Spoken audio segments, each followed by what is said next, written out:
Listen here, you bitch. You are going to sign your $2.5 million inheritance over to my mother and the condo to my father, or we are getting a divorce. An ugly beast like you won't be wanted by anyone but me, my husband brazenly declared, anticipating how he and my mother-in-law were going to take everything I had. But I surprised them both. Before we begin, I ask you to leave a like and subscribe to the channel. Thank you, and enjoy the story. The phone vibrated in the pocket of her scrubs, right at the exact moment Lauren Collins was pushing a dose of epinephrine into a patient in cardiac arrest. The ICU was buzzing, monitors were beeping, the defibrillator was charging, and a young resident doctor was nervously shifting from foot to foot by the IV stand. She didn't even glance at the screen. Right now, every second determined whether this 40-year-old man would return to life or if his wife would become a widow. 20 minutes later, when a steady rhythm finally flickered on the monitor, Lauren peeled off her gloves and only then pulled out her phone. An unknown number, a voicemail. She listened to it while standing by the window of the break room and felt the ground slip out from under her feet. Attorney Crawford introduced himself in a dry, businesslike tone. Your godmother, Sylvia Palmer, passed away 3 weeks ago. According to her will, you are inheriting $5 million and a 2-bedroom condo in Beacon Hill, Boston. Please come to my office to finalize the paperwork at your earliest convenience. Lauren replayed the message 3 times. Godmother Sylvia. They hadn't seen each other in 15 years, the last time being at Lauren's mother's funeral. Back then, her godmother had walked up, hugged her, said something about strength and dignity, and left a business card with her phone number. Lauren had never called. Life got overwhelmingly busy. Working in the ICU, getting married, endless night shifts, trying to make ends meet on 2 salaries, $2.5 million. The sum seemed unreal. She made about $75,000 a year. Victor, her husband, a project manager at a small construction firm, made around $95,000. They were renting a cramped 1-bedroom apartment for $2,100 a month in the suburbs. They had been saving for a down payment on a mortgage for 4 years, but so far had only scraped together $35,000. And now, $2.5 million. Lauren returned to the ICU and spent the rest of her shift on autopilot. Her hands did their job, checking IVs, administering meds, logging monitor readings, but her mind was elsewhere. Why did her godmother leave everything specifically to her? Sylvia had nephews, colleagues, acquaintances. Lauren was just a goddaughter she had barely spoken to in years. She got home past 8 in the evening, exhausted and bewildered. Victor was sitting on the couch with his laptop, reviewing some estimates. He looked up and flashed that charming smile that had won Lauren over at a corporate party 5 years ago. How was your shift? Normal. Saved one. She kicked off her sneakers by the door, walked into the kitchen, and turned on the kettle. She needed to tell her husband about the call, but something inside her resisted. The intuition of an ICU nurse, accustomed to reading the slightest changes in a patient's condition, whispered, "Don't rush. Verify the information first. Make sure it's not a scam. Don't get his hopes up prematurely. Why are you so deep in thought?" Victor hugged her from behind and kissed her neck. Lauren tensed. He was rarely this affectionate without a reason. Just tired. Rough day. Go lay down. I'll finish up here and join you. She got into bed and stared at the ceiling for a long time, listening to Victor shuffling around in the kitchen, washing dishes. He was a good husband. He helped around the house, didn't drink excessively, didn't cheat. True, in their 5 years of marriage, they hadn't had children. They kept putting it off, waiting for their financial situation to improve. Victor's mother, Rose Stevens, frequently hinted that it was time to give her grandchildren, while simultaneously complaining that she and her husband were strapped for cash. The next day, Lauren took a day off and went to the attorney's office. The address was downtown, in an historic building with high ceilings and creaky hardwood floors. Mr. Crawford, a man in his 60s with a neatly trimmed beard, greeted her seriously and politely. Sylvia was a very meticulous person. She drafted this will 2 years ago and never changed it once. He pulled a folder from his safe and spread the documents on the desk. $2.5 million in a bank account, a 1,200 square foot condo in Beacon Hill, free of any liens or mortgages. Everything transfers to you after taxes and paperwork are processed. The procedure will take about a month. Lauren stared at the papers, still unable to believe it. Why me? She had other relatives. The lawyer opened another folder and pulled out an envelope. She asked me to give this to you personally. The envelope was thick, cream-colored, with a monogram. Inside was a letter written in neat, precise handwriting. Lauren, my dear, if you are reading this, it means I am no longer here. I want to explain my decision. I have observed people my whole life and realized one thing: money reveals a person's true essence. I followed your life through social media. Sometimes I called your mother and asked about you. You chose a difficult profession, working in the ICU, saving lives for pennies. You got married. You live modestly. You don't complain. Not once in all these years did you ask me for money, even though you knew I could help. My nephews are a different story. They dutifully wrote, called, and asked for money for tuition, for medical bills, for a business. I gave it to them. But then I would find out the truth. The money went to partying, expensive cars, and vacations abroad.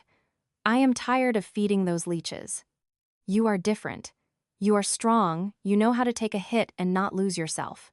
That is why everything of mine is now yours. Use it wisely.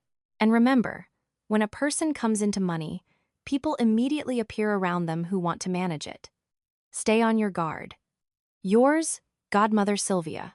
Lauren folded the letter and hid it in her purse. Her hands were trembling slightly. Her godmother was right. Money changes everything, and the people around you too. She returned home around 6 in the evening. Victor wasn't back from work yet. Lauren brewed some coffee and sat by the window. She needed to decide whether to tell her husband or not. On one hand, they were a family. They should share everything. On the other hand, something kept whispering to her, "Don't rush." Victor came home at 7:30, cheerful and animated. "Lauren, I have news. I got promoted. I'm a senior manager now." She hugged him and congratulated him. Her husband was glowing. The raise isn't huge, about $15,000 a year, but it's just the beginning. In a year, I could be aiming for vice president. They sat in the kitchen drinking tea, and Victor made plans. "Maybe now we can get a mortgage. I'm so sick of renting. I want our own place." Lauren nodded, half listening. Suddenly, her phone vibrated. A call from an unknown number. She glanced at the screen and decided not to answer, but the phone rang again and again. "What's going on?" Victor frowned. "Just answer it." Reluctantly, Lauren picked up. "Lauren Collins?" "Yes. This is Mr. Crawford's law office. You forgot to take your copies of the documents. When can you come by?" She covered the receiver with her hand, but it was too late. Victor was looking at her suspiciously. "Thank you, I'll stop by tomorrow." Hanging up, Lauren turned to her husband. His face was full of curiosity. "A lawyer? What happened?" She sighed. She had to tell him. "My godmother died. She left me an inheritance." Victor straightened up, pushing his mug aside. "What kind of inheritance?" "Money and a condo." "How much money?" $2.5 million. Silence hung in the air. Victor looked at her as if she had just announced she was flying to Mars. Then, slowly, very slowly, he smiled. And there was something in that smile that made Lauren's blood run cold. "Are you serious?" "Serious." He jumped up, walked around the table, and hugged her so tightly she could barely breathe. "My God, Lauren, do you realize what this means? We're rich. We can buy an apartment, no, a house, a car. We can do whatever we want." She carefully pulled out of his embrace. "Let's not get ahead of ourselves. I still need to finalize all the paperwork." "What paperwork?" "When does the money clear?" "In about a month." Victor grabbed a notepad and pen and sat back down. "Let's figure this out.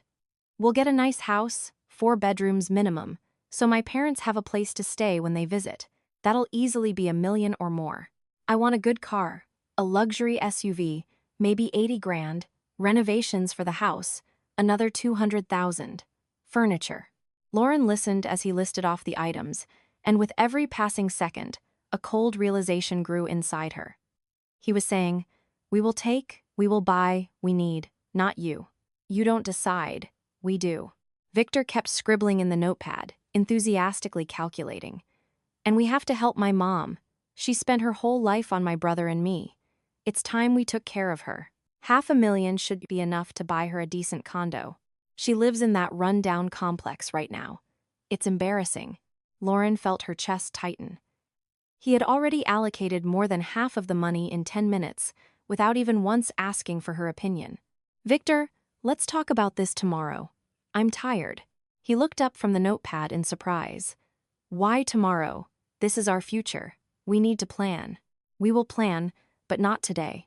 She got up, went into the bathroom, locked the door, turned on the water, and stared at her reflection in the mirror for a long time. A pale face, dark circles under her eyes from constant night shifts, an ordinary 38-year-old woman, an exhausted nurse, and suddenly, $2.5 million. Her godmother was right. Money changes people. In 10 minutes, Victor had transformed into someone else. His eyes gleamed with greed. He hadn't even asked about her godmother or offered his condolences. Just money, just plans. In the morning, Victor woke up first, which was strange. Usually, he liked to sleep in. Lauren opened her eyes and saw her husband sitting on the edge of the bed with his phone. Who are you talking to? Calling my mom. I have to tell her. Don't, not yet. Why? She'll be thrilled. Victor, I'm begging you, let's not tell anyone until I officially receive the money. He frowned but nodded. All right, whatever you say. Lauren went to her shift with a heavy heart. The ICU was quiet, a rare occasion to catch her breath. Her colleague and only close friend, Sarah, immediately noticed something was off. Why the long face? Problems? Lauren wanted to brush it off but decided to share. She trusted Sarah. They had worked together for 7 years, pulling people back from the brink of death, grieving together when they couldn't save someone. My godmother died, left me an inheritance. Sarah whistled when she heard the amount. Holy crap, you lucked out. I don't know if I did. Victor already planned it all out. In 10 minutes, Sarah smirked. Guess how much time my ex needed when I won $30,000 on a scratch-off? 5 minutes. He mentally bought a new TV and a gaming console, and a month later he bailed for another woman when I refused to buy him a truck. Lauren grew thoughtful. You think. I think money is a humanity test. Now you're going to see who's who.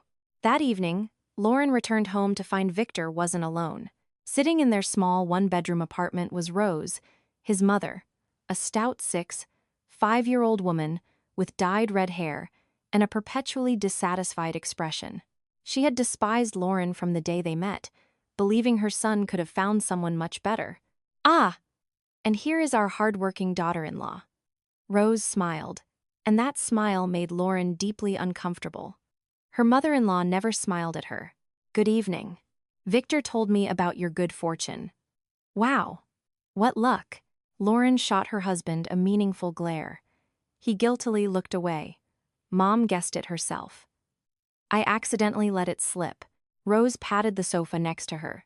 Sit down, Lauren. Let's discuss the plans. She wasn't asking. She was commanding. Lauren slowly sank into the armchair opposite her.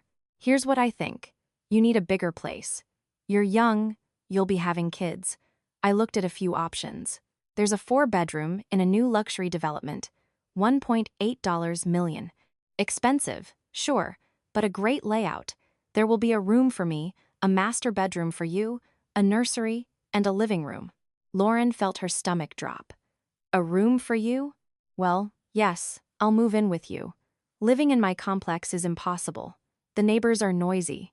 And this way, I can help you with the grandkids, and I'll have peace of mind. Victor nodded, agreeing with his mother's every word. Mom's right.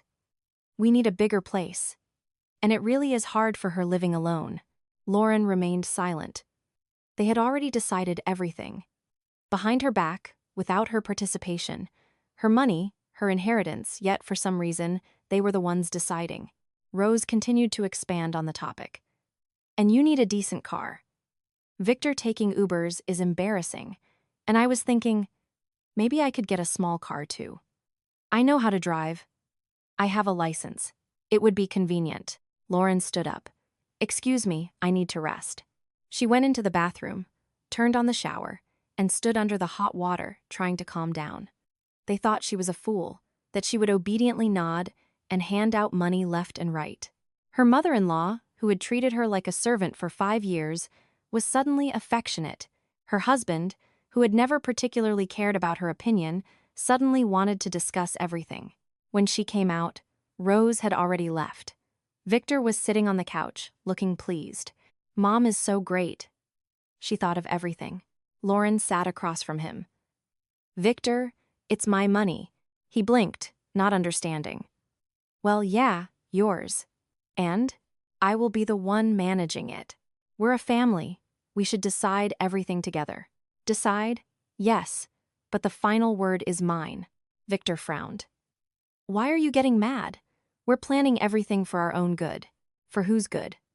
"Your mother wants to live with us. You've already bought a car in your imagination.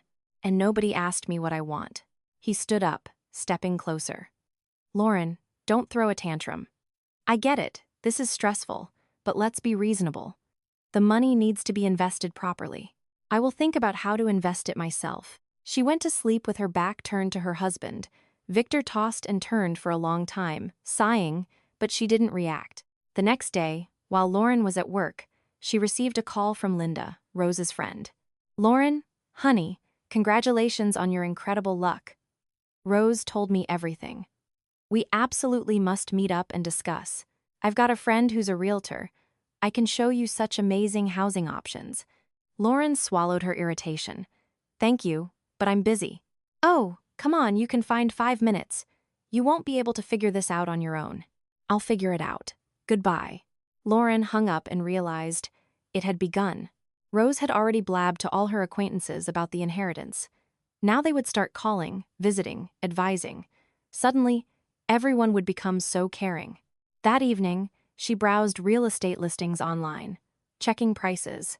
A 2-bedroom in a nice neighborhood was around $800,000. A 3-bedroom was $1.2 million, and the 4-bedroom her mother-in-law dreamed of was easily $1.8 million. Then, she stopped by a lawyer's office, a highly rated family law firm she found online. The attorney, a sharp-eyed woman in her 50s, listened carefully. "Inheritance is your separate property," the lawyer explained. "In the event of a divorce, it is not split, but there are nuances. If you commingle the funds, for example, if you buy a house with both of your names on the deed, then your husband could claim half in a divorce." Lauren nodded. "And if I buy a condo solely in my name, then it's yours. Your husband has no legal right to it. And if he's against it, he can be against it all he wants. Legally, it's your asset." Lauren left the lawyer's office feeling immensely relieved. The money truly was hers alone. No one could force her to spend it against her will. At home, Victor was waiting for her with a stack of magazines and printouts. "Look at these listings I found. This one is gorgeous, 3,000 square feet, 4 bedrooms. Lauren took the printout. $1,850,000. Expensive, but spacious. Mom will have a place to live. The kids will have room to play. Victor, I do not want your mother living with us." He froze. "Why?" "Because I want to live only with you. We are adults. We don't need a babysitter." "She's not a babysitter. She's my mother." "Which is exactly why she should live separately." Victor threw the magazines on the table. "I get it. You're being greedy." "I'm not being greedy. I just don't want to live with your mother." "What about family? What about helping our parents? You can help without living together." He spun around and stormed into the bathroom, slamming the door. Lauren gathered the magazines and stacked them neatly. Their first fight, and not the last, by the looks of it. That night, she woke up thirsty. She went to the kitchen for water and heard Victor speaking quietly on the phone in the hallway. "Mom, she's being stubborn. Says she doesn't want to live with you. I don't know what to do. The lawyer said the inheritance is her separate property. But if I can convince her to buy a house in both our names, then I'll get half in a divorce." "No, I don't want to get divorced. It's just a backup plan." "Mom, you know how it is. It's a lot of money." Lauren froze by the door. So he had already consulted a lawyer. He was already exploring divorce options. He was already planning how to sue for half. And all behind her back. She quietly returned to the bedroom and got into bed, her heart pounding. Victor, her husband, the man she had lived with for 5 years, he was discussing with his mother how best to steal her money, even considering divorce if he couldn't get it the easy way. Lauren woke up early the next morning. Victor was still asleep. She got dressed, grabbed her purse, and left the apartment. She drove to a different bank and opened a new, entirely separate account that her husband knew nothing about. Then, she visited another lawyer, this one specializing specifically in aggressive divorce and asset protection, learning all the nuances of property division. She gathered documents and made copies of everything important. When she returned home, Victor was sitting in the kitchen with his mother and a woman in her 30s. "Ah, Lauren, meet Marianne, my sister." Lauren knew of her sister-in-law's existence, but in 5 years of marriage, she had only seen her twice. Marianne lived in Los Angeles, working vaguely as a bartender or a hostess, constantly changing jobs. According to Victor, his sister was a free spirit. "Hi, sis." Marianne stretched her lips into a wide smile.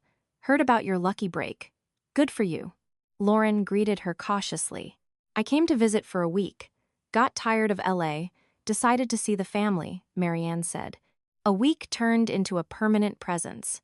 Marianne crashed on the couch, scattered her things all over the small one-bedroom apartment, and acted like she owned the place. First thing in the morning, she raided the fridge, eating the leftover dinner. She talked loudly on the phone late into the night. On the third day of her stay, a family dinner was held.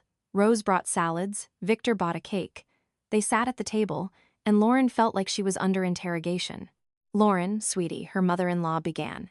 "We consulted with each other and decided we need to act fast. Real estate prices are going up. It's better to buy now." Marianne nodded. "Exactly. And by the way, I need some help too. I want to start my own business, open a bar. I need $50,000 for the lease and equipment." Lauren slowly set down her fork. "You want me to give you money? Well, not give, just help out. I'm family." Victor backed up his sister. "It's a small amount. For you, it's literal pennies." Lauren looked at all 3 of them. Rose was smiling. Marianne was looking at her expectantly.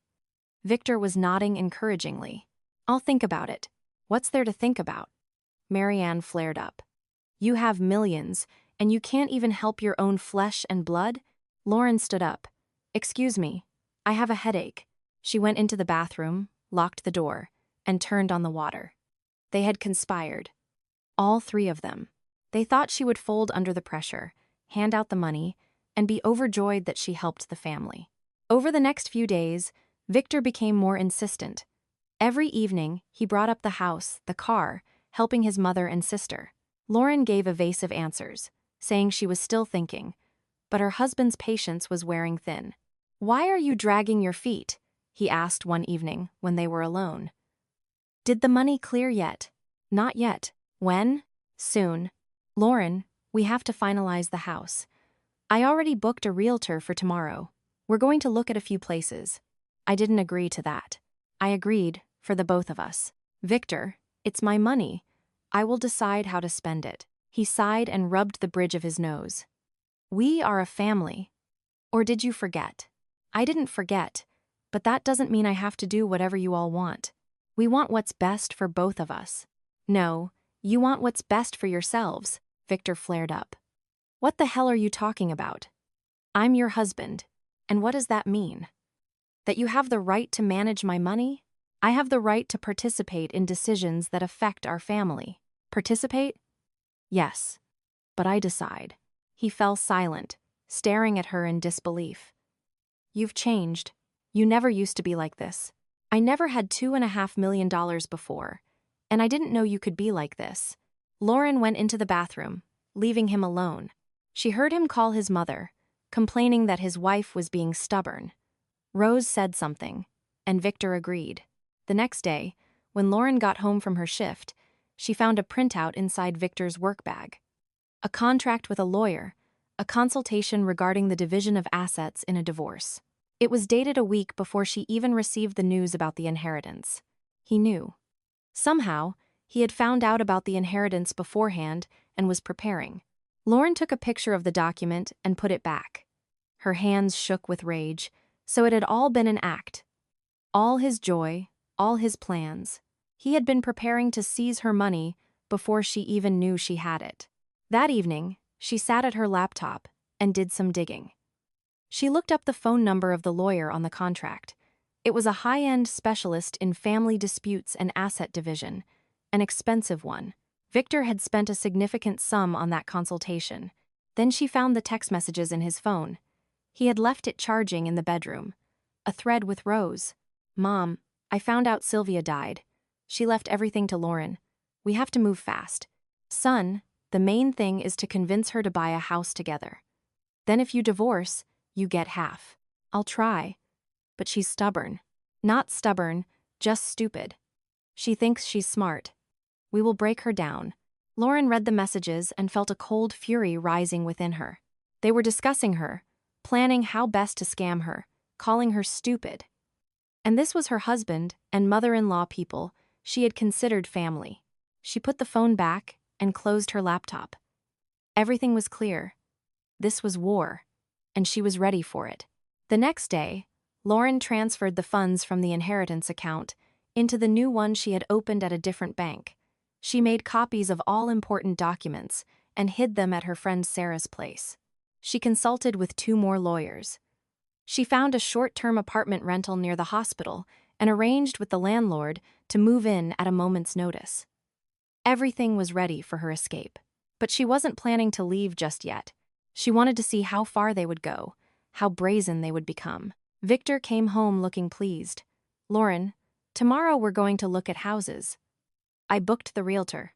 Mom is coming too, to help us pick." Lauren nodded. "Okay." He looked at her in surprise. "Really? You agree? To look?" "Yes, but I will make the final decision." Victor smiled, clearly satisfied that she had finally caved. Of course. We're just looking." Lauren went to bed with one thought. They think they've won. They think she broke, but they are wrong. She just wanted to see exactly how far they were willing to go. And then she would show them who she really was. The morning began with Rose calling at 7 a.m. Lauren was still sleeping after a night shift, but her mother-in-law was already demanding attention. "Lauren, sweetie, we're meeting the realtor at 10. Dress appropriately.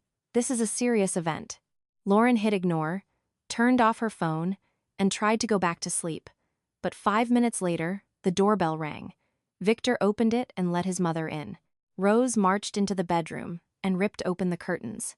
"Rise and shine. No time to lay around when we have business to do." Lauren sat up slowly and gave her mother-in-law a heavy stare. "Rose, I worked all night. I need to sleep. You can sleep later. Right now, looking at the house is more important." Her mother-in-law was already making herself at home in the kitchen, brewing coffee, pulling food out of the fridge, acting as if she owned the place. Victor stood nearby, agreeing with his mother, and shooting Lauren reproachful looks. "Come on, hurry up, or we'll be late." Lauren silently got dressed. Jeans, a sweater, sneakers. Rose looked her up and down with disapproval. "You could have put on a dress, or at least nice shoes. I'm comfortable like this." The realtor met them outside a luxury new build in a prestigious neighborhood, a young woman in her 30s with a bright white smile and a folder of documents. She shook Victor's hand, nodded to Rose, and barely paid any attention to Lauren. "Come on in. I have a fantastic property to show you. 4 bedrooms, 3,200 square feet, premium finishes from the developer." The condo was indeed beautiful. Spacious, bright, with floor-to-ceiling windows and high-end fixtures. Rose immediately began assigning the rooms. "This one will be mine, south-facing windows, lots of sun. This smaller one is the nursery. Here's the living room, and this is your master suite." The realtor nodded, writing something in her notepad. Victor walked around the apartment, clicking his tongue in admiration. Lauren stood by the window, looking out at the city. $1,850,000, more than half of her inheritance. For an apartment where her mother-in-law had already claimed the best room. "What do you think?" the realtor asked, turning to Victor. "It's a fantastic place." "We'll take it." Lauren turned around. "No." All three of them stared at her. "What do you mean, no?" Rose narrowed her eyes. "I said no. We are not buying this apartment." "Why?" Victor stepped closer, grabbing her hand. "It's perfect. It's too expensive and too big." The realtor hastily intervened. "We can look at other options. I have a 3-bedroom, a bit cheaper." Rose cut her off. "Why a 3-bedroom? 4 bedrooms is the minimum for a normal family." "For what family?" Lauren pulled her hand away. "There's Victor and me." "And me." Her mother-in-law put a hand to her chest. "Am I not family?" "You are family. But you have your own apartment. But I want to move in with you. It'll be more fun together." Lauren looked at Victor. "Do you genuinely want your mother to live with us?" He hesitated, not knowing what to say. Rose answered for him. "Of course he does. What son doesn't want to help his mother? You can help in other ways." Lauren walked out of the apartment without waiting for their reaction. She heard her mother-in-law indignantly complaining to the realtor behind her back, and Victor apologizing, promising he would talk sense into his wife. She took the elevator to the lobby, walked outside, and took deep breaths, calming down. A few minutes later, Victor and his mother appeared. Rose was red with anger. "You humiliated me in front of a stranger. I simply said I wasn't buying that apartment. You greedy, selfish brat. You only think of yourself." Lauren spun around and looked her mother-in-law dead in the eye. "Rose, it is my money. I decide how to spend it. And I am not going to buy an apartment where you are going to live with us." Rose turned purple. "How dare you dictate terms to me? I am your elder. You are nothing to me. You are my husband's mother, nothing more." Victor grabbed Lauren's shoulder and spun her around to face him. "You are going to apologize to my mother right now." "For what?" "For being a bitch." Lauren shook off his hand. "Don't touch me, and don't tell me what to do." She walked toward the street, hailed a cab, and drove off, leaving them standing on the sidewalk. In the car, she took out her phone and turned it on. 10 missed calls from Victor, 5 from her mother-in-law, 3 from Marianne. She turned the phone off again. At home, Lauren changed into loungewear and lay on the couch. Her head was splitting from a lack of sleep and stress. She closed her eyes, but couldn't fall asleep. Thoughts swirled in her head. They won't stop. They'll keep pressing, demanding, manipulating. Rose wouldn't forgive the public rejection. Victor would seek revenge for her, making him look bad. About 3 hours later, the doorbell rang. Lauren didn't open it. They rang persistently. For a long time, then came the sound of a key in the lock.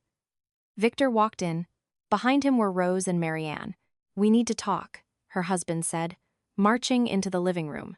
Lauren sat up on the couch. "I don't want to talk." "Well, you're going to have to." Rose settled into the armchair. Marianne leaned against the wall. Victor sat across from his wife.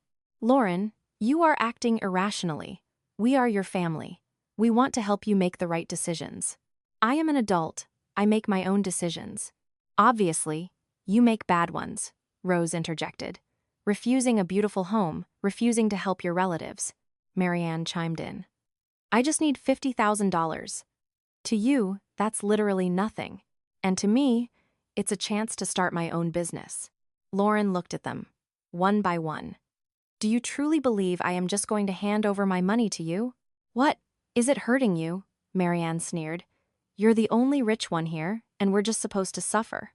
It's not my fault you don't have money. But you can help." "No, I can't." A heavy silence fell over the room. Victor clenched his fists. "Lauren, we are trying to do this the nice way. Don't force us to resort to other methods." "What methods?"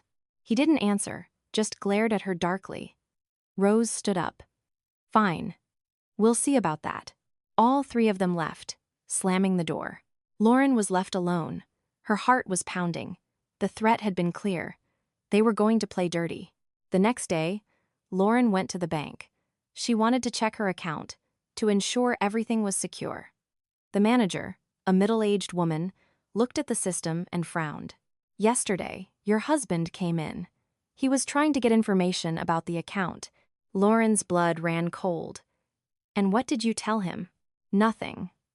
Without your authorization, we do not provide information to third parties.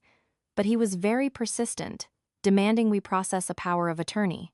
Lauren put maximum security alerts on the account, changed all her passwords, and explicitly blocked any information from being released to anyone, including her husband.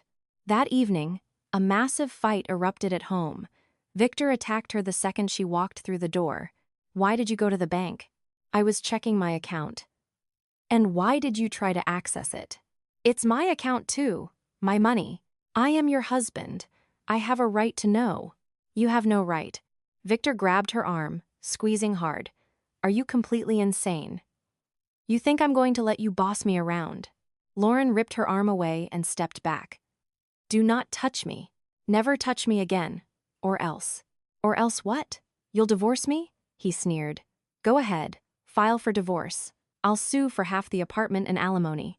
Inheritance isn't split in a divorce. My lawyer thinks otherwise. Your lawyer is wrong. Lauren walked into the bathroom, locked herself in, sat on the edge of the tub, and put her head in her hands. He was getting closer to using physical force. She saw it in his eyes. Fury, greed, the absolute certainty that she would break, but she wouldn't break. A week later, the situation escalated. Rose fell ill. Or rather, she faked an illness. She called Victor in the middle of the night, saying she felt terrible. Her heart was failing. She was afraid of dying alone. Victor rushed to his mother and called an ambulance. He woke Lauren up at 3 a.m. Mom's being taken to the hospital. This is because of you. Because of your refusals and your disrespect. Lauren stayed silent. She knew it was a performance. Rose was perfectly healthy. She had just decided to use pity as leverage. In the morning, Victor dragged her to the hospital.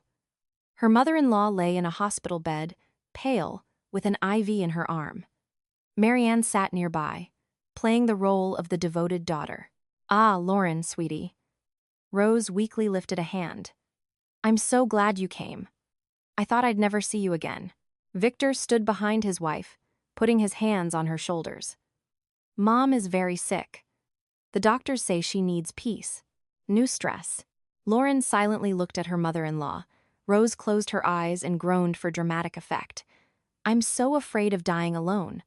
I want my son to be near me. I want to know he'll be okay. Marianne sniffled. Mommy, don't talk like that. You'll get better. I'll get better if I know my baby boy is provided for, that he has a normal home, that his family cares for him. Lauren turned around and walked out of the room. She heard Rose gasp indignantly behind her, and Victor running after her. You are heartless. He caught up to her in the hallway. My mother is dying, and you don't even care. Your mother isn't dying. She's faking it. How the hell would you know? I'm a nurse, 12 years in the ICU. I've seen hundreds of people who are actually dying. Your mother is as healthy as an ox. Victor turned purple. How dare you? She walked away without looking back. She found the attending physician and asked about Rose's diagnosis. The doctor, a young woman, shrugged. Nervous exhaustion, a slight spike in blood pressure. Nothing serious. We're discharging her tomorrow. Lauren nodded. Just as she thought. A performance. That evening, Victor came home looking grim. He threw his keys on the counter and walked into the kitchen where Lauren was making dinner. He sat at the table, breathing heavily. We can't go on like this. You're turning our lives into hell. Lauren turned around. You and your mother are the ones putting on performances, demanding money, pressuring me. We are asking for help. You are demanding. Those are different things. Fine. Victor stood up and stepped right into her personal space. Let's be blunt. Either you meet the family halfway, or what? Or you'll regret it. Lauren looked him dead in the eye. Are you threatening me? I'm warning you. She put down the frying pan and wiped her hands on a towel. You know what, Victor? Get out. What? Get out of my kitchen, out of my house, out of my life. This is our apartment. We rent it. With my money, want to live here, behave yourself. Don't want to, get out. Victor grabbed her by the wrist and yanked her toward him. You're forgetting your place. Lauren kneed him in the groin. Not full force, but hard enough that he let go and stumbled back. I said, "Do not touch me."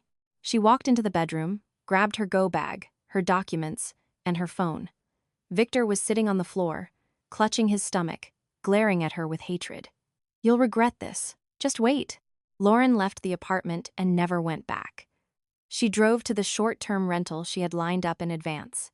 The landlord greeted her warmly, showed her the rooms, and handed over the keys. "Stay as long as you need. Glad to help." The first night, Lauren barely slept. She lay in a strange bed and thought about how her marriage was over. 5 years with Victor. 5 years that turned out to be a lie. He had never loved her. He had just used her. And when the money appeared, he showed his true face. In the morning, Sarah called. "How are you?" "Victor was blowing up my phone all night, demanding to know where you are." "Don't tell him." "I won't. But be careful."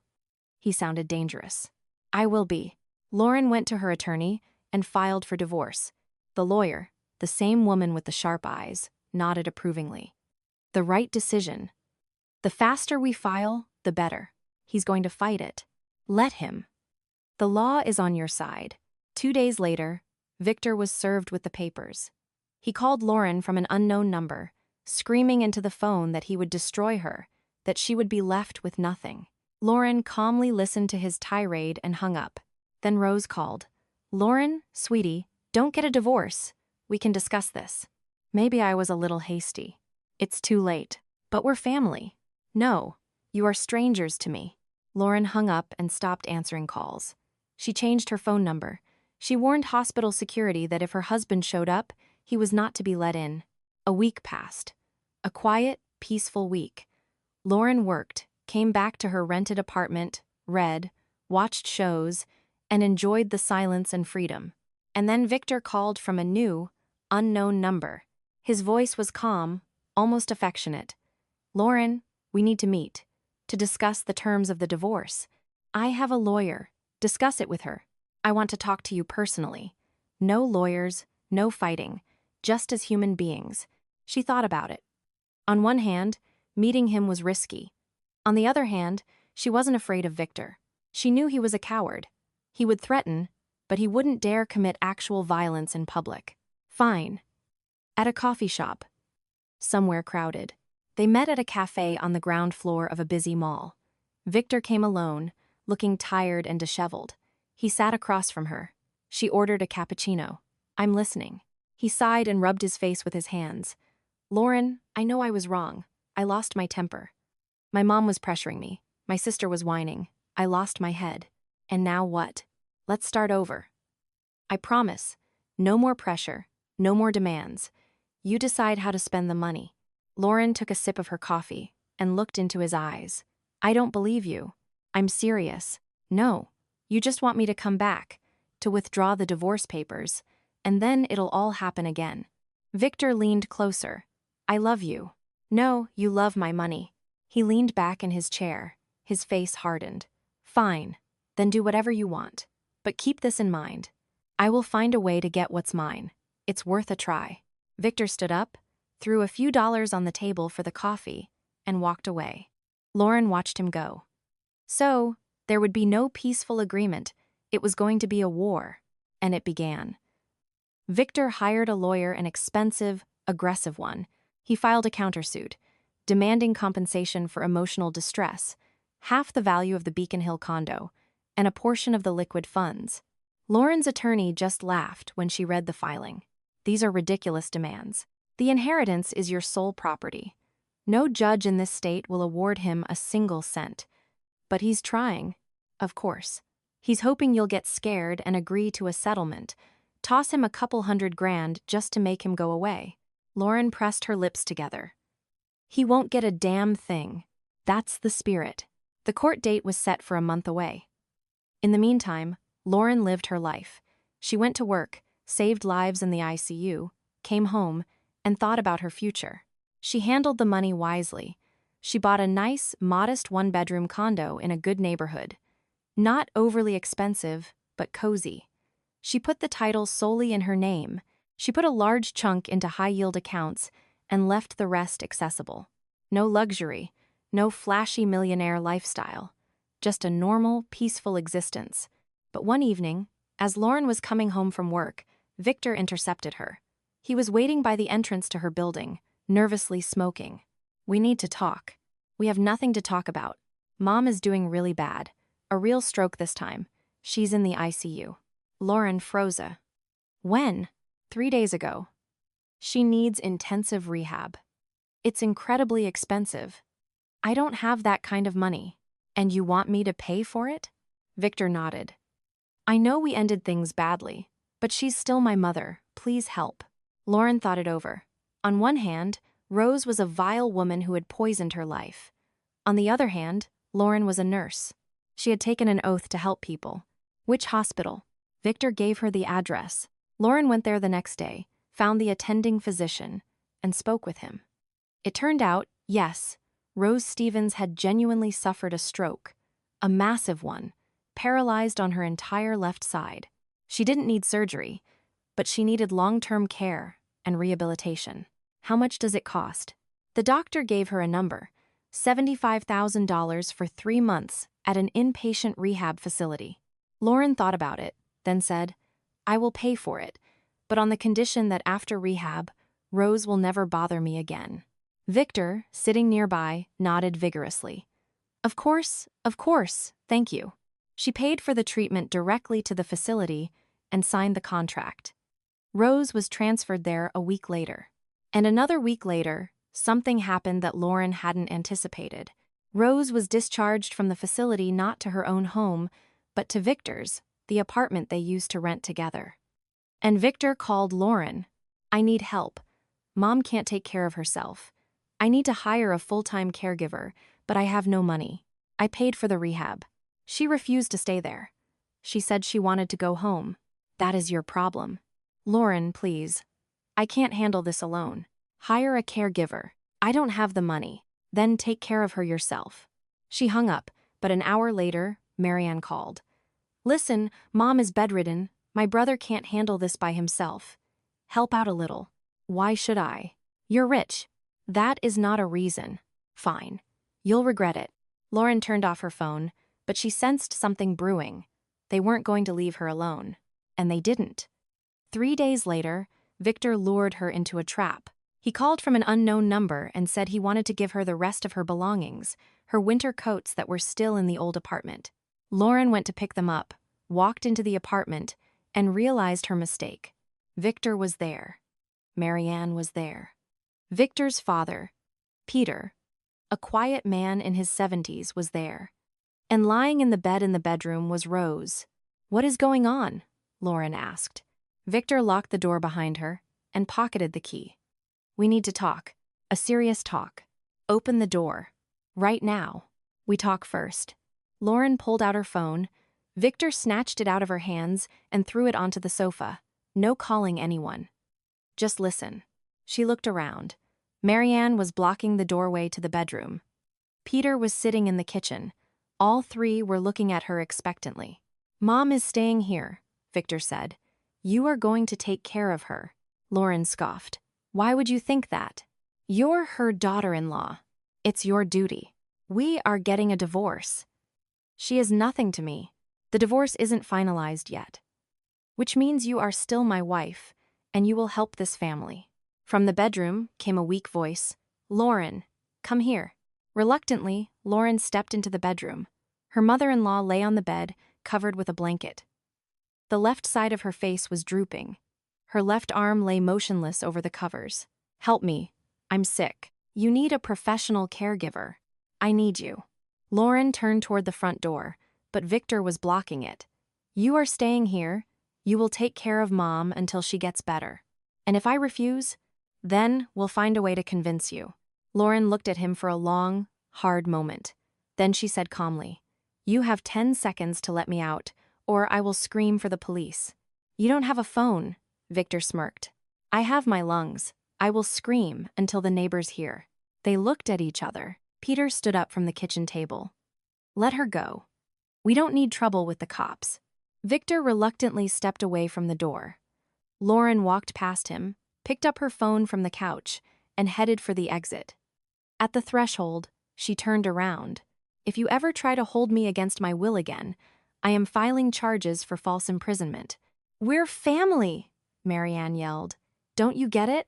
You are not my family. You are greedy strangers." Lauren walked out and didn't look back. Her hands were shaking, but she held herself together. She took the elevator down, walked outside, and hailed a cab. In the car, she pulled out her phone and called her lawyer. "They tried to hold me by force. File a police report immediately. I don't want to get dragged into that. Just speed up the divorce. We will do everything we can." Lauren went home, locked the door, slid the deadbolt, sat on the couch, and hugged her knees. They had reached the point of trying to hold her by physical force. It meant their desperation had peaked, and she knew then it would get worse.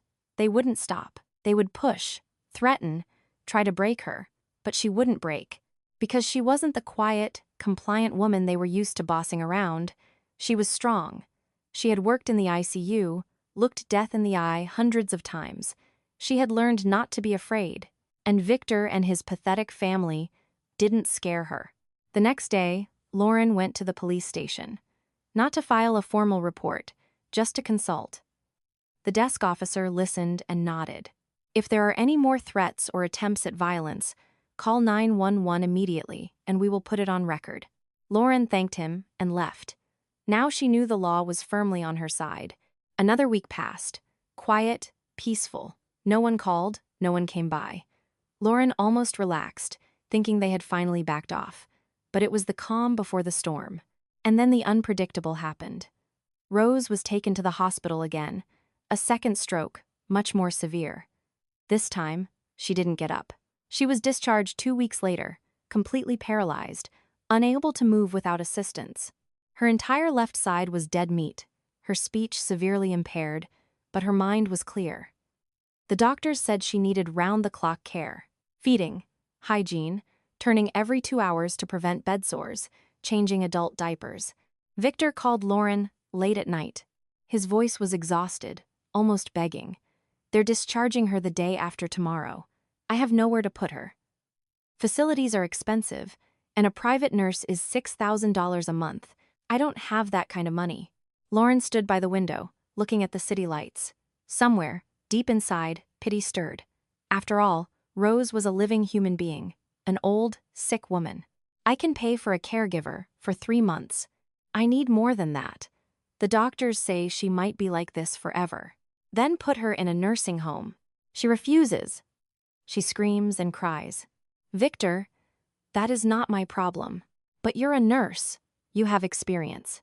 I am not a caregiver for your mother." He fell silent, then said quietly, "Fine. I'll bring her to my place. I'll take care of her myself. Good luck to you." Lauren hung up and felt relieved. She had done what she could. She had paid for treatment, offered to pay for a caregiver. She owed them nothing more. But 3 days later, everything changed. Victor called again. This time, his voice was hard. "Come over. Right now." "Why?" "Come over and you'll understand." Something in his tone put Lauren on high alert. She took her phone, turned on the voice recorder app, put 911 on speed dial, and drove over. Marianne met her at the building entrance, wearing heavy makeup, a bright top, and a triumphant smile. Finally showed up. "Go on up, they're waiting." Lauren went up to the apartment. The door was unlocked. The apartment smelled of medicine and something foul. Victor was sitting in the kitchen with his father. Both looked grim. "Go into the bedroom," Victor barked. Lauren walked into the room. Rose lay on the bed, covered with a blanket. Her eyes were open, staring at the ceiling. She was breathing heavily with a rattle. Next to the bed were adult diapers, wet wipes, medical pads. Everything was scattered around, some clearly used. "There," Victor said, stepping in behind her. "My mother. She can't even go to the bathroom. She lies in her own waste until I change her diaper. Hire a caregiver. I offered to pay. I don't have the money. And you only offered 3 months. What happens after that? She's going to lie like this for years." Lauren turned toward the exit. Victor blocked the way.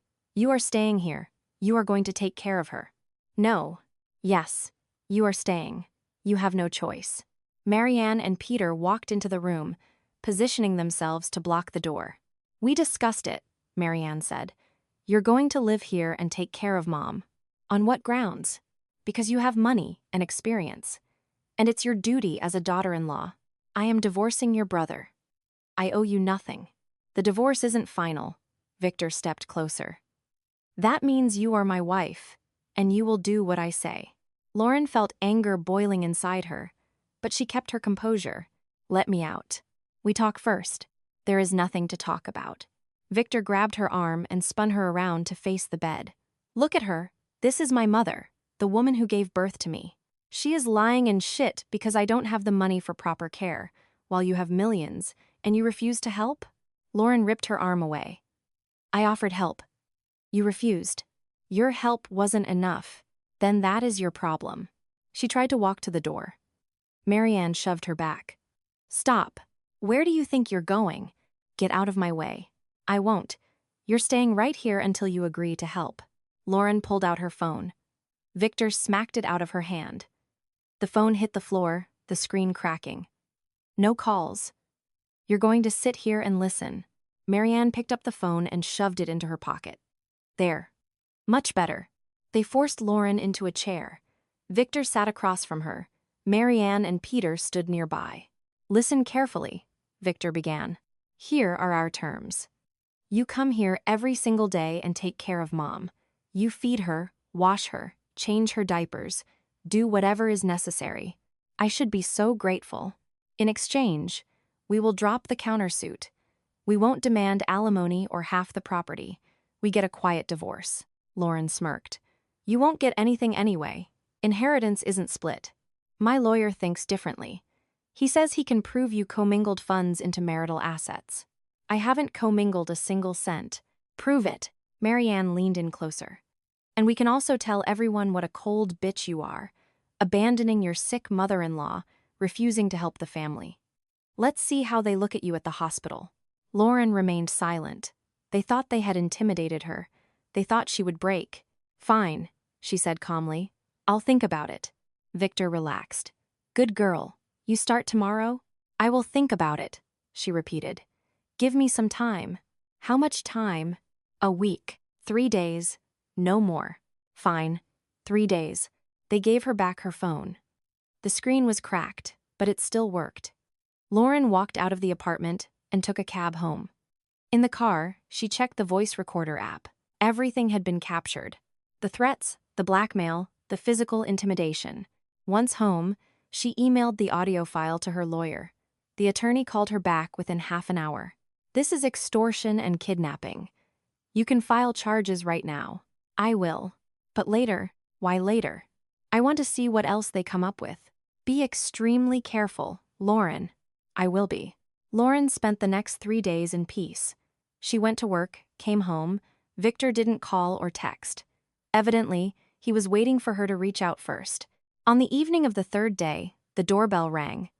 Lauren looked through the peephole. Victor, Marianne, and Peter. All 3 of them. "Open up," Victor shouted. "We need to talk. We have nothing to talk about. Open the door, or we'll break it down." Lauren dialed 911 and put it on speakerphone. "Do you hear that? They are threatening to break down my door." Victor fell silent. Then he hissed through the door. "Fine. But this isn't the end. You'll regret this." They left. Lauren waited for the police, explained the situation, and the officer took a report, promising to send a patrol car to issue a warning. The next day, Victor sent a text. "Mom is really bad. This is going to be on your conscience." Lauren didn't reply. 2 days later, another text. "Last chance. Come over, or that's it. We're going to have a very serious conversation." Lauren thought about it. On one hand, going over there was dangerous. On the other hand, she wanted to end this once and for all. To show them she wasn't afraid. She went, but she texted her friend Sarah. "If you don't hear from me in exactly 1 hour, call the police to this address." The apartment greeted her with silence. The door was slightly ajar. Lauren walked in cautiously. The light was on in the bedroom. The rest of the place was dark. "Victor," she called out. "Come in." The voice came from the bedroom. Lauren walked in. Rose lay on the bed, just like before, but now the smell was significantly worse, acrid, nauseating. Victor was sitting in a chair next to the bed. Marianne stood by the window. Peter was by the door. There, Victor pointed at his mother. I haven't washed her for 3 days. On purpose, so you could see what it's like. Lauren stepped closer. Rose was lying in a heavily soiled diaper. The sheets were damp and foul-smelling. Her mother-in-law's face was flushed red, her eyes full of tears. You are torturing a sick person. I'm showing you reality. This is how she will lie here if you don't help. Hire a caregiver. Victor stood up and stepped right into Lauren's face. Right now, you are going to go into the bathroom, get a basin of warm water, wash her, and change her diaper. No, you'll do it or I'll make you. Try it. He grabbed her shoulder and yanked her toward the bed. You're going to watch her suffer. Lauren broke free and stepped back. You are the one torturing her, not me. Marianne approached from the other side. Listen, why don't you stop being so stubborn? Just wash her and that's it. It takes 5 minutes. Lauren looked at the bedridden woman. Rose looked at her pleadingly. Her lips moved, trying to say something. And then Lauren realized they wouldn't stop. They would keep pushing, humiliating her, using a sick woman as an instrument of blackmail. To them, Rose wasn't a mother. She was leverage. Fine, she said. I'll clean her. Victor nodded in satisfaction. That's a good girl. Lauren went into the bathroom, filled a basin with warm water, grabbed soap and a towel, and returned to the room. She placed the basin on the nightstand and pulled the blanket off Rose. The diaper was overflowing, leaking onto the wet sheets. Lauren began unfastening the tabs, wincing at the smell. Victor stood over her, watching. Marianne stepped closer too. See? Nothing complicated. You'll come every day and do this. Lauren removed the soiled diaper and began to wash her mother-in-law. Rose lay motionless, only her eyes tracking every movement. Faster, Victor snapped. Stop dawdling. Lauren continued silently. She dried the skin with a towel, took a clean diaper, and was putting it on when Victor suddenly leaned in and inspected her work. You didn't clean her right. It still stinks. Do it again. Lauren straightened up and looked at him. I did it perfectly. No, it's a bad job. Start over. Marianne chimed in. Yeah. You need to be more thorough. Lauren pressed her lips together. They were intentionally nitpicking, trying to humiliate her, to trample her dignity. Victor leaned in closer, poking a finger at the diaper. You didn't clean it right. It stinks. Wash her again, he commanded, savoring the moment of power. Lauren slowly stood up straight, set the diaper aside, and looked her husband dead in the eyes, coldly, without emotion. No. What? Victor didn't compute. I said, no, I am not going to do this. Yes, you are. No, I am not. He grabbed her wrist, squeezing it painfully. You will do what I tell you. Lauren violently yanked her arm free, broke his grip, and backed toward the door. That's it. I'm done. Victor's face went crimson. You are not going anywhere. Watch me. Marianne blocked her path. We're not letting you out until you agree. Get out of my way. No. Lauren shoved her hard to the side and walked to the door. Victor lunged after her, grabbing her shoulder and spinning her around. And then he uttered the words that became the final straw. Listen here, you bitch. You are going to sign your $2.5 million inheritance over to my mother, and the condo to my father, or we are getting a divorce. An ugly monkey like you won't be wanted by anyone but me. He spat the words with pure hatred and contempt. Marianne stood nearby, smirking in satisfaction. Peter nodded in agreement. They were absolutely certain they had won. Certain that she would break, that she would sign whatever they demanded just to be left alone. But they were wrong. Lauren looked at her husband with a long, unwavering stare. And then, slowly, very slowly, she smiled. And that smile was colder than ice. Are you finished? Victor blinked, thrown off guard. What? I asked if you are finished with your speech. Lauren took a step forward. Instinctively, he stepped back. Because now it's my turn. She swept her gaze over all three of them. Victor, with his vicious, greedy face. Marianne with her triumphant smirk. Peter, with his apathetic expression. Bitch, Lauren scoffed. An ugly monkey? Victor tried to interrupt, but she raised her hand, silencing him. You know what, Victor, you're right. I am ugly. Ugly to people like you. Because I am not a naive fool you can intimidate, and I am not a doormat you can wipe your feet on. She took another step. Victor backed up again. You call me a monkey. Fine. Let me be a monkey. But at least I am not a pathetic loser who spent 5 years pretending to be a loving husband, when in reality, you were just waiting for me to come into money. Victor tried to argue, but the words caught in his throat. Lauren pivoted to Marianne. And you crawled back from LA with your hand out. 50 grand for a business. What business? You've lived off other people your entire life. First, your parents, then your brother. And now you thought you could leech off me. Marianne opened her mouth to snap back, but Lauren cut her off. And you, Peter. Sitting there silently the whole time, while counting the cash in your head. You want my condo? Why don't you go earn one yourself? Peter averted his eyes. Lauren turned back to Victor. Now listen to me very carefully. I am not signing over a single penny to you, not to your mother, not to your father, not to your sister. Nothing. Because none of you deserve it. Victor clenched his fists. You'll regret this. Lauren laughed, genuinely, from the bottom of her heart. Regret it? Regret what?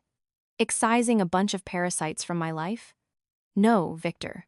The only thing I regret is marrying you. Wasting 5 years of my life on a man who turned out to be a worthless, greedy coward. She stepped toward the door. Marianne tried to block her again, but Lauren shot her a glare so lethal that her sister-in-law scrambled out of the way. Nobody is ever going to want you, Victor screamed at her back.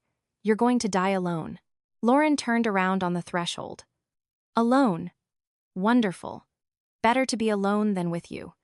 Better to live in solitude than in the company of people who only see me as an ATM. And what about Mom? Marianne pointed into the bedroom.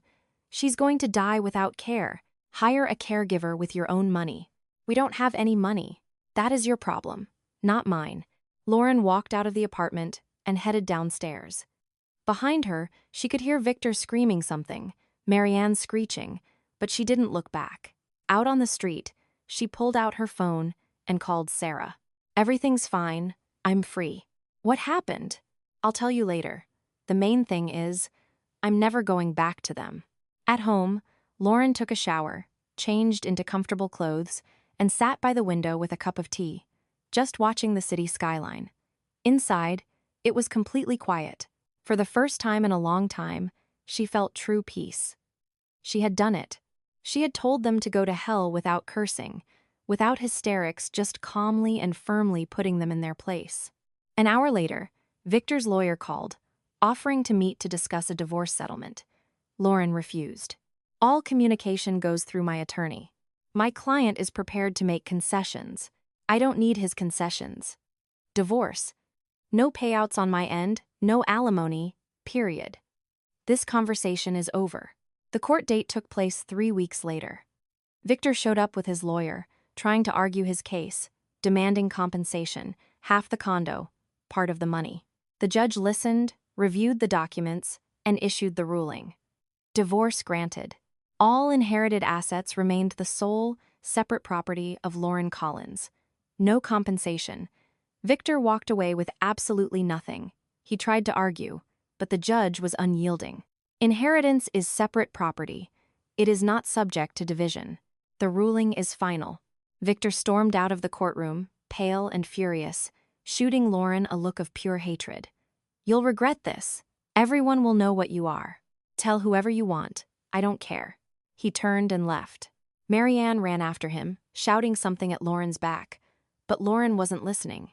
The divorce was officially finalized a month later. Lauren received the paperwork and felt a massive wave of relief. She was free. Victor tried to get revenge. He spread rumors at Lauren's hospital, telling mutual acquaintances how greedy and heartless she was. But her colleagues didn't buy it. They had known Lauren for years. They knew how professional, compassionate, and helpful she was. 2 months later, Victor and Marianne couldn't handle the caretaking and dumped Rose into a cheap, state-run nursing home. Her mother-in-law lived there for another 6 months before dying of a third stroke. Lauren found out by accident from an obituary. She thought for a second about attending the funeral, but didn't. Rose was a stranger to her, a vicious, greedy woman who poisoned the lives of everyone around her. Marianne moved back to Los Angeles. Her bar never opened. The last Lauren heard, her former sister-in-law was working as a waitress in some diner. Peter continued living in his rundown apartment complex. Sometimes he asked Victor for money, but Victor was drowning in debt himself. Victor found a new woman 6 months after the divorce. A wealthy widow. He married her fast. But a year later, she kicked him out when she realized he was trying to siphon off her assets. Lauren heard all this through the grapevine via Sarah, who occasionally ran into mutual acquaintances. Lauren would just listen and shake her head. Victor hadn't changed. He was still chasing easy money. Meanwhile, Lauren lived her life. She kept working in the ICU, saving lives. The one-bedroom condo she bought turned out to be bright and cozy. She furnished it simply, without luxury. A comfortable sofa, a nice dining table, bookshelves. She invested a chunk of the money into her education, taking advanced nursing certification courses, and then courses in psychology. She wanted to better understand people, to help them not just physically, but mentally. Another portion of the money went to charity, an animal shelter, a children's hospital, a fund for patients with critical illnesses, not millions, but regular, sustainable donations that actually helped. She adopted a cat, an orange, fluffy stray she found near her building. She named her Martha. The cat became a true friend. She greeted Lauren after work, slept beside her, and purred in the evenings. Things didn't work out with men. Lauren tried going on dates, tried meeting people, but every time a relationship started getting serious, she hit the exact same wall. The men would find out about her financial security, and they would change. One bluntly asked how much was in her investment accounts. Another suggested she invest in his startup.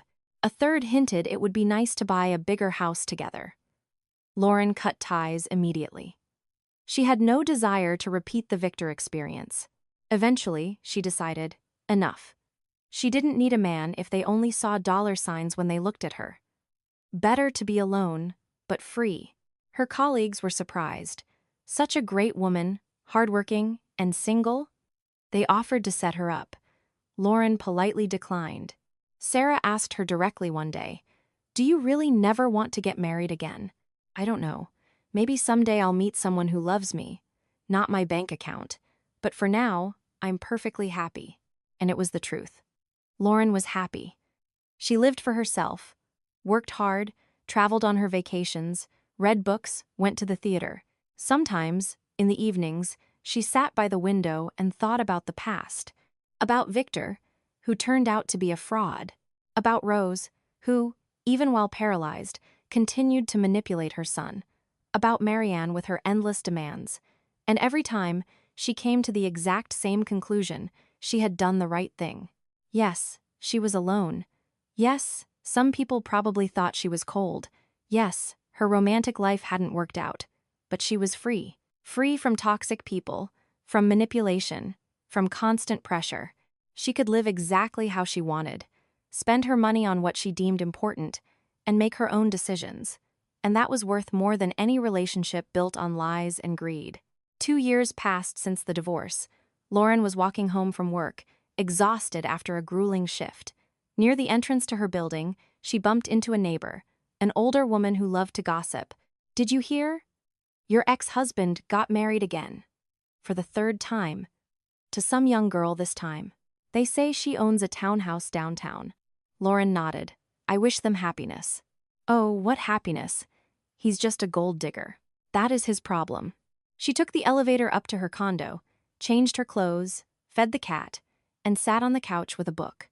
Outside the window, rain was pouring, drumming against the glass. Her phone vibrated.